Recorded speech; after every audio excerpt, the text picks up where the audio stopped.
Hi friends, piece ಕಿಚನ್ಗೆ ಸ್ವಾಗತ.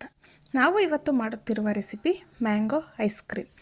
ಈಗಂತೂ ಮಾವಿನ ಹಣ್ಣಿನ ಸೀಸನ್ನು. ಒಂದು ಸರ್ತಿ ನಾವು ಹೇಳ್ಕೊಡೋ ರೀತಿಯಲ್ಲಿ ಮ್ಯಾಂಗೋ ಐಸ್ ಕ್ರೀಮ್ನ ಮಾಡಿ ಮನೇಲೆಲ್ಲರೂ ಇಷ್ಟಪಟ್ಟು ತಿಂತಾರೆ. ಮಾಡೋದು ಕೂಡ ತುಂಬಾ ಈಸಿ. ಕಮ್ಮಿ ಇಂಗ್ರೀಡಿಯೆಂಟ್ಸಲ್ಲಿ ನಾವು ಈ ಮ್ಯಾಂಗೋ ಐಸ್ ಕ್ರೀಮ್ನ ಮನೆಯಲ್ಲೇ ರೆಡಿ ಮಾಡ್ಕೋಬೋದು. ಹಾಗಿದ್ರೆ ನಮ್ಮ ವಿಡಿಯೋ ನೋಡೋದಕ್ಕಿಂತ ಮುಂಚೆ ಪ್ಲೀಸ್ ನಮ್ಮ ಚಾನಲ್ನ ಸಬ್ಸ್ಕ್ರೈಬ್ ಮಾಡಿ, ಸಪೋರ್ಟ್ ಮಾಡಿ, ಲೈಕ್ ಮಾಡಿ, ಶೇರ್ ಮಾಡಿ, ಪಕ್ಕದಲ್ಲೇ ಕಾಣೋ ಬೆಲ್ ಲೈಕ್ ಮೇಲೆ ಕ್ಲಿಕ್ ಮಾಡಿ. ಹಾಗಿದ್ರೆ ಈ ಮ್ಯಾಂಗೋ ಐಸ್ ಕ್ರೀಮ್ ಮಾಡೋ ವಿಧಾನ ಹೇಗೆ ಹಾಗೂ ಬೇಕಾಗುವ ಸಾಮಗ್ರಿಗಳು ನೋಡೋಣ ಬನ್ನಿ. ನಾನಿಲ್ಲಿ ಒಂದು ಮಾವಿನ ಹಣ್ಣು ತೊಗೊಂಡಿದ್ದೀನಿ.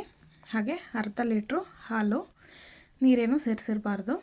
ಹಾಗೆ ಒಂದು ಸ್ಪೂನ್ ಆಗೋಷ್ಟು ಕಾರ್ನ್ಫ್ಲೋರು, ಹಾಗೆ ಶುಗರು, ಒಂದು 9 ರಿಂದ 10 ಗೋಡಂಬಿ. ಅಲ್ಲಿ ಫಸ್ಟು ಒಂದು ಪಾತ್ರೆ ಇಟ್ಕೊಂಡಿದ್ದೀನಿ. ಪಾತ್ರೆಗೆ ಹಾಲನ್ನ ಸೇರಿಸ್ಕೊತಾ ಇದ್ದೀನಿ. ನಾನಿಲ್ಲಿ ಅರ್ಧ ಲೀಟ್ರ್ ಹಾಲನ್ನ ತೊಗೊಂಡಿರೋ ಅಂಥದ್ದು, ನೀರೇನು ಸೇರಿಸ್ಬಾರ್ದು. ಈಗ ಹಾಲು ಬಿಸಿ ಆಗೋದ್ರಷ್ಟೊಳಗಡೆ ನಾವು ಮಾವಿನ ಹಣ್ಣಿನ ಕಟ್ ಮಾಡ್ಕೊಂಡ್ಬಿಟ್ಟು ಅದರೊಳಗಡೆ ಇರೋ ಪಲ್ಪ್ನ ತಕ್ಕೊಳ್ಳೋಣ. ನೀವು ಜಾಸ್ತಿ ಕ್ವಾಂಟಿಟಿಲೆಲ್ಲ ಮಾಡೋದಾದರೆ 2 ಮಾವಿನ ಹಣ್ಣು ತಗೊಂಡು 1 ಲೀಟರ್ ಹಾಲು ತಗೊಂಡ್ರೆ ಸಾಕಾಗುತ್ತೆ. ನಾನಿಲ್ಲಿ ಅರ್ಧ ಲೀಟ್ರ್ ಹಾಲಲ್ಲಿ ಅರ್ಧ ಲೀಟ್ರ್ ಹಾಲಿಗೆ 1 ಮಾವಿನ ಹಣ್ಣು ಸಾಕಾಗುತ್ತೆ. ನಾನಿಲ್ಲಿ ಸ್ವಲ್ಪ ದೊಡ್ಡ ಸೈಜ್ ತೊಗೊಂಡಿದ್ದೀನಿ. ಹಾಗಾಗಿ ಚಿಕ್ಕದಾದರೆ 2 ಮಾವಿನ ಹಣ್ಣು ತೊಗೊಳ್ಳಿ. ಈಗ ನಾವು ಈ ರೀತಿ ಸ್ವಲ್ಪ ಕಟ್ಸ್ತಾ ಹಾಕ್ಕೊಂಡ್ರೆ ನಮಗೆ ಒಳಗಡೆ ಇರೋ ಪಲ್ಪ್ ತಕ್ಕೊಳೋದಕ್ಕೆ ಈಸಿ ಆಗುತ್ತೆ. ಅದಕ್ಕೋಸ್ಕರ ಈ ರೀತಿ ಚೆನ್ನಾಗಿ ಹಣ್ಣಾಗಿರೋ ಅಂಥ ರುಚಿ ಇರೋ ಅಂಥ ಮಾವಿನ ಹಣ್ಣು ತಗೊಂಡ್ರೆ ನಮಗೆ ಐಸ್ ಕ್ರೀಮ್ ಅನ್ನೋದು ತುಂಬಾ ಟೇಸ್ಟಿಯಾಗಿ ಬರುತ್ತೆ. ನಾವು ಹುಳಿ ಇರೋ ಮಾವಿನ ಹಣ್ಣೆಲ್ಲ ತಗೋಬಾರ್ದು. ಈಗ ಇದರೊಳಗಡೆ ಇರೋ ಪಲ್ಪ್ನೆಲ್ಲನ ತಕ್ಕೊಳ್ಳೋಣ. ನಾವು ತುಂಬ ಕಷ್ಟಪಡಬೇಕು ಅಂತ ಏನಿಲ್ಲ. ಮನೆಯಲ್ಲೇ ಸಿಗೋ ಇಂಗ್ರೀಡಿಯೆಂಟ್ಸ್ನ ಯೂಸ್ ಮಾಡಿಕೊಂಡು ನಾವು ಮ್ಯಾಂಗೋ ಐಸ್ ಕ್ರೀಮ್ನ ಮಾಡ್ಕೋಬೋದು ತುಂಬಾ ಈಸಿಯಾಗಿ. ನೋಡಿ, ಈಗ ಪಲ್ಪ್ನೆಲ್ಲ ತಕ್ಕೊಳ್ಳೋಣ. ಅಷ್ಟರೊಳಗಡೆ ಇಲ್ಲಿ ಹಾಲು ಚೆನ್ನಾಗಿ ಬಿಸಿಯಾಗಿದೆ. ನೀರೇನು ಸೇರಿಸ್ತೇನೆ ಈ ರೀತಿ ಬಿಸಿ ಮಾಡ್ಕೋಬೇಕು. ಈಗ ತೊಗೊಂಡಿರೋ ಅಂಥ ನೋಡಿ ಎಷ್ಟೊಂದು ಬಂದಿದೆ ಅಂತ ಹೇಳ್ಬಿಟ್ಟು 1 ಮಾವಿನ ಹಣ್ಣಲ್ಲಿ ಪಲ್ಪು. ಹಾಗೆ ನಾನಿಲ್ಲಿ 1 ಸ್ಪೂನ್ ಆಗೋಷ್ಟು ಕಾರ್ನ್ಫ್ಲೋರ್ನ ಸ್ವಲ್ಪ ನೀರು ಸೇರಿಸ್ಕೊಂಡು ಇದರಲ್ಲಿ ಗಂಟೇನು ಇಲ್ಲದೆ ಇರೋ ರೀತಿ ಕಲಿಸ್ಕೊಂಡು ಮಿಕ್ಸ್ ಮಾಡ್ಕೊಳ್ಳೋಣ. ನಮಗೆ ಚೆನ್ನಾಗಿ ಮಿಲ್ಕ್ ಮೇಡ್ ಥರ, ಫ್ರೆಶ್ ಕ್ರೀಮ್ ಥರ ನಾವು ಮನೆಯಲ್ಲೇ ರೆಡಿ ಮಾಡ್ಕೋಬೋದು. ಅದಕ್ಕೋಸ್ಕರ ಈ 1 ಸ್ಪೂನ್ ಆಗೋವಷ್ಟು ನಮಗೆ ಕಾರ್ನ್ಫ್ಲೋರು ಬೇಕೇ ಬೇಕು, ಮೇಯ್ನ್ ಇಂಗ್ರೀಡಿಯೆಂಟು. ಅದಕ್ಕೋಸ್ಕರ ನಾವು ಅಂಗಡಿಯಿಂದ ಫ್ರೆಶ್ ಕ್ರೀಮ್ ಏನು ತರ್ದೇ ಮನೆಯಲ್ಲೇ ರೆಡಿ ಮಾಡ್ಕೋಬೋದು. ನೋಡಿ, ಈ ರೀತಿ ಕಲಿಸ್ಕೋಬೇಕು. ಈಗ ಚೆನ್ನಾಗಿ ಹಾಲೆಲ್ಲ ಬಿಸಿಯಾಗಿದೆ.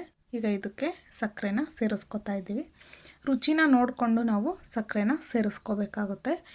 ನಾನಿಲ್ಲಿ ನಮ್ಮದು ಹಣ್ಣು ಮಾವಿನ ಹಣ್ಣು ತುಂಬಾ ಚೆನ್ನಾಗಿ ಸ್ವೀಟ್ ಇರೋದ್ರಿಂದ ನಾನಿಲ್ಲಿ ಶುಗರ್ ಜಾಸ್ತಿ ಯೂಸ್ ಮಾಡ್ತಾಯಿಲ್ಲ, ಸ್ವಲ್ಪ ಲೈಟಾಗೇ ಯೂಸ್ ಮಾಡ್ತಾ ಇರೋದು. ಈಗ ಸಕ್ಕರೆ ಎಲ್ಲ ಕರಗಬೇಕು, ಆ ರೀತಿ ಚೆನ್ನಾಗಿ ನಾವು ಹಾಲನ್ನ ಕಾಯಿಸ್ಕೊಳ್ಳೋಣ. ಈಗ ಹಾಲು ಚೆನ್ನಾಗಿ ಬಿಸಿಯಾಗಿದೆ. ಈಗ ನಾವು ಕಲಸಿಟ್ಕೊಂಡಿದ್ವಲ್ಲ ಅದನ್ನು ಕಾರ್ನ್ಫ್ಲೋರ್ನ ಇದ್ರೊಳಗಡೆ ಸೇರಿಸ್ಕೊಳ್ಳೋಣ. ಈಗ ಇದನ್ನು ನಾವು ಕೈ ಬಿಡ್ದೇ ಚೆನ್ನಾಗಿ ಮಿಕ್ಸ್ ಮಾಡ್ಕೋಬೇಕಾಗುತ್ತೆ. ನಾವೇನಾದರೂ ಹಾಗೆ ಬಿಟ್ಟರೆ ಅದು ತಳ ಹಿಡಿದು ಗಂಟು ಥರ ಆಗುತ್ತೆ. ಅದಕ್ಕೋಸ್ಕರ ಈ ರೀತಿ ಚೆನ್ನಾಗಿ ಮಿಕ್ಸ್ ಮಾಡಿಕೊಂಡು ಕಾಯಿಸ್ಕೋಬೇಕಾಗುತ್ತೆ. ನಮಗೆ ಇದು ಕ್ವಾಂಟಿಟಿ ಕಮ್ಮಿ ಆಗ್ತಾ ಬಂದು ಚೆನ್ನಾಗಿ ಸ್ವಲ್ಪ ಗಟ್ಟಿಯಾಗಿ ಸಿಗುತ್ತೆ. ಆವಾಗ ನಮಗೆ ಅಂಗಡಿಲೆಲ್ಲ ಸಿಗುತ್ತಲ್ಲ ಮಿಲ್ಕ್ ಮೇಡು, ಅದೇ ರೀತಿ ಸಿಗುತ್ತೆ.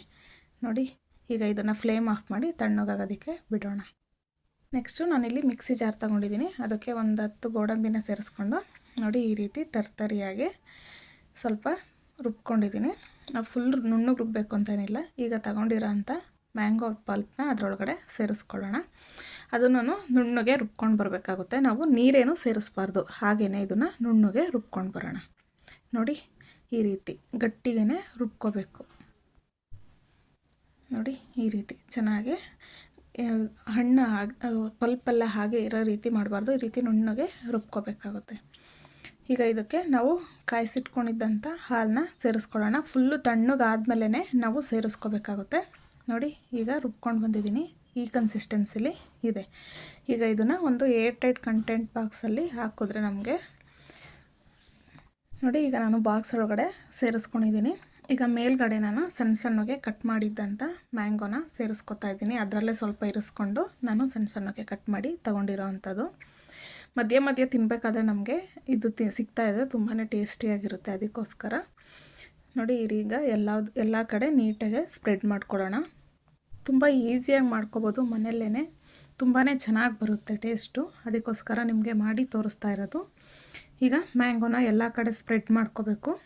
ನಾವು ಇದನ್ನು ಫ್ರೀಝರಲ್ಲಿಟ್ಟು ಒಂದು 3 ಅವರ್ಸ್ ಆದಮೇಲೆ ಮತ್ತೆ ಬ್ಲೆಂಡ್ ಮಾಡಿ ಮತ್ತೆ ಅದರೊಳಗಡೆ ಬಾಕ್ಸ್ ಒಳಗಡೆ ಹಾಕಿ ಮುಚ್ಚಿಡೋದ್ರಿಂದ ನಮಗೆ ಅಂಗಡಿಲೆಲ್ಲ ಸಿಗುತ್ತಲ್ಲ ಅದೇ ರೀತಿ ನಮಗೆ ಐಸ್ ಕ್ರೀಮ್ ಅನ್ನೋದು ಸಿಗುತ್ತೆ. ನನಗೆ ಅಷ್ಟೆಲ್ಲ ಟೈಮ್ ಇಲ್ಲ, ಅದಕ್ಕೋಸ್ಕರ ನಾನು ಒಂದೇ ಸರ್ತಿ ಬ್ಲೆಂಡ್ ಮಾಡಿಬಿಟ್ಟು ಅದ್ರ ಮೇಲ್ಗಡೆ ಮ್ಯಾಂಗೋ ಹಾಕಿ ಇಟ್ಟಿದ್ದೀನಿ. ಈಗ ಇದನ್ನು ಲಿಡ್ ಕ್ಲೋಸ್ ಮಾಡಿಬಿಟ್ಟು ಫ್ರೀಝರಲ್ಲಿ ಇಡೋಣ ಓವರ್ ನೈಟು. ಮಾರ್ನಿಂಗ್ ತೆಗೆದು ನೋಡೋಣ.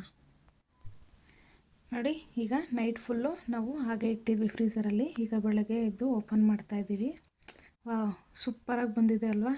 ಈ ರೀತಿ ಚೆನ್ನಾಗೆ ಸೆಟ್ಟಾಗಿರಬೇಕು ನಮಗೆ, ಆವಾಗ ನಮ್ಗೆ ಐಸ್ ಕ್ರೀಮ್ ಅನ್ನೋದು ಪರ್ಫೆಕ್ಟಾಗೆ ಬರುತ್ತೆ. ಈಗ ಸರ್ವ್ ಮಾಡ್ಕೊಳ್ಳೋಣ.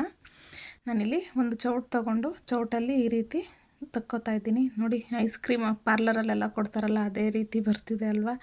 ನಾವು ಹೇಳ್ಕೊಡೋ ರೀತಿಯೇ ಮಾಡಿದ್ರೆ ಪರ್ಫೆಕ್ಟಾಗೆ ಅದೇ ಥರನೇ ಮಾಡ್ಕೋಬೋದು. ನಾನಿಲ್ಲಿ ಒಂದು ಬೌಲಿಗೆ ಸರ್ವ್ ಮಾಡಿಕೊಂಡು ತೋರಿಸ್ತಾ ಇದ್ದೀನಿ ನಿಮಗೆ. ತುಂಬಾ ಟೇಸ್ಟಿಯಾಗಿ ಬಂದಿರುತ್ತೆ ಐಸ್ ಕ್ರೀಮು.